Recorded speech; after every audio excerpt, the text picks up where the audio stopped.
It's 4. Good afternoon and welcome to On Luv Headline News. Coming up, vulnerable children get social support. My name is DEBRAH. Thank you for joining us. Over 100 children with special needs in KWESI are to receive charity support under an initiative to bring relief to the vulnerable. Local NGO, Pregnancy Stress Foundation, enrolls children on health insurance and also pays medical bills for others. Today we have gathered here because it's an end of year thing that we are doing. We were supposed to do it in December, but there were lots of programs that we were organizing. We decided that today we are going to bring the victims together and then we will put a smile on their faces. Some of them are so vulnerable such that even taking the children out, the stigma that is attached to it would not allow the parents to take that child out. And so you can imagine all their happiness and everything has been thrown overboard. PSF Ghana, because supporting vulnerable, sick and special needs babies or children is one of our major projects that we do. Bringing them together was one key factor that we decided to do so that we can let them enjoy, have fun, and then smile, eat good food. Of course, there are a lot of things they can do. And you heard Victoria Darko of the Pregnancy Stress Foundation. Let's do a news just in. Chief Superintendent Jude Kobina is in charge of Operation Cowleg team in Agogo. And he is explaining the modus operandi of the team, saying cattle of nomadic herdsmen and those that are not kept in kraal are the targets of the operations. He also announced a visit of the IGP and the military herds in Agogo on Tuesday. What I want to say is that we need to understand the time. In the Bible says that the sons of Issachar did understand the time and they knew the right course to take.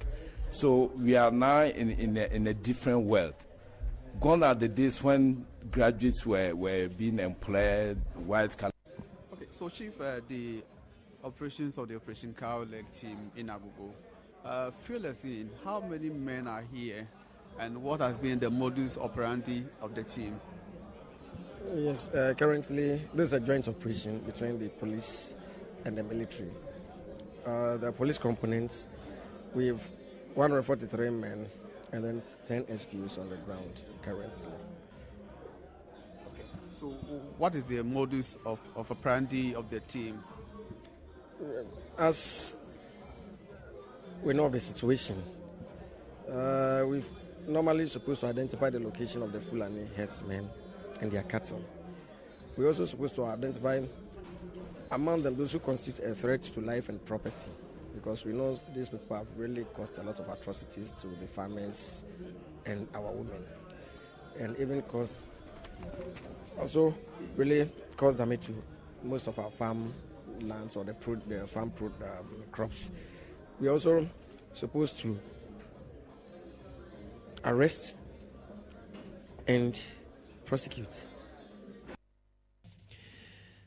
And you heard the Chief Superintendent Jude Kobina. He is in charge of Operation Cowleg team in Agogo.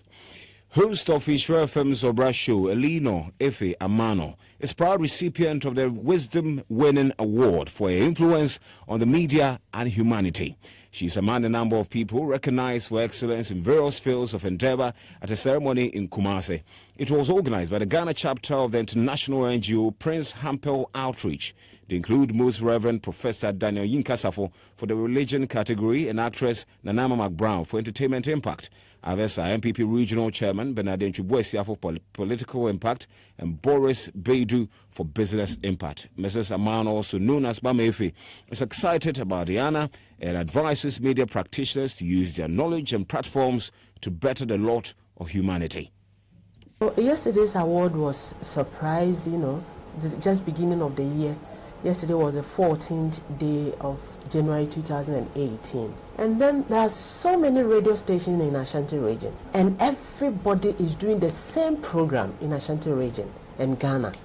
And I'm happy because I didn't know God would favor me this way, like Willie and Mike will say.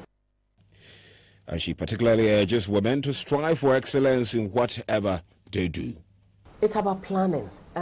Life, if you have a child, is 24. If you have one child, it's 24 hours. If you have 10 children, it's 24 hours.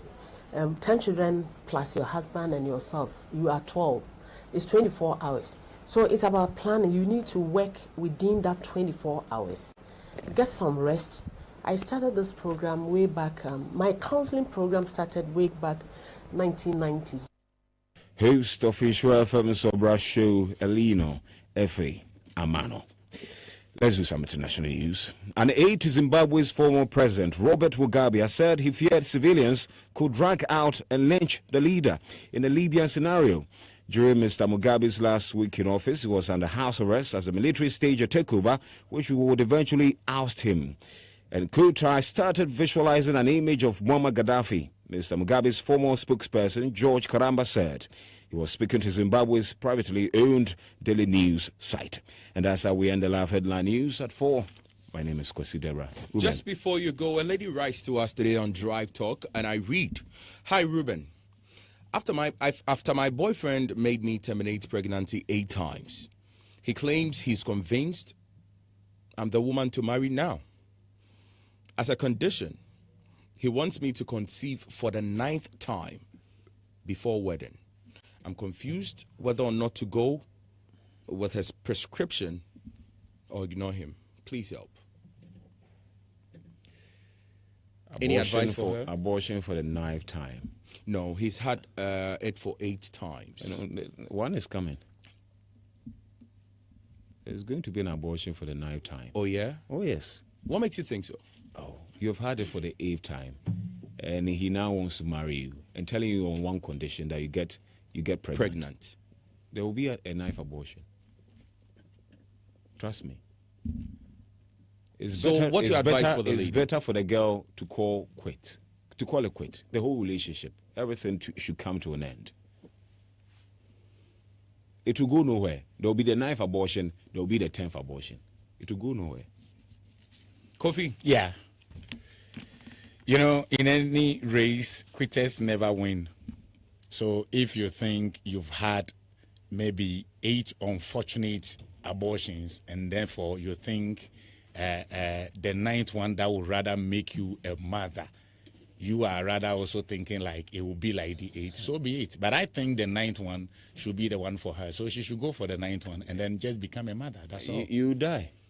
That is your thinking. You even die. That is your thinking. There's a matter of life and death. That's right. And you don't play with life and death. And she's been able to survive you can decide. You can 8 one times. person at a time. KWESI allow. 8 times. So what? She's done it 8 times. That's yes. Right. Yeah. So Now, what is your scientific proof here that the 9th one will just end her it might life? even be you It might. conceive, you go might. to deliver, and you might die as a result. It might. That is a possibility. It might. So And this is the case with the 8th time.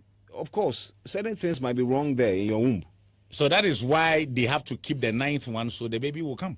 No, you should not experiment with your life. But this is not an experiment. This is an life. experiment with your life. This is life. 8th time, that's your life. She wants to bring forth to a child for the 9th time. You can join in the conversation right away on Facebook, Valove 99.5 FM. On Twitter, it's at Love FM 99.5 or at DJ Ruben 995. Hi, Ruben. After my boyfriend made me terminate pregnancy 8 times, he claims he is now convinced I'm the woman to marry.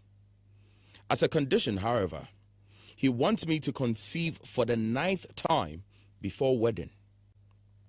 I'm confused whether or not to go with his prescription or ignore him. Please help. Joining the conversation right away. Let's get talking.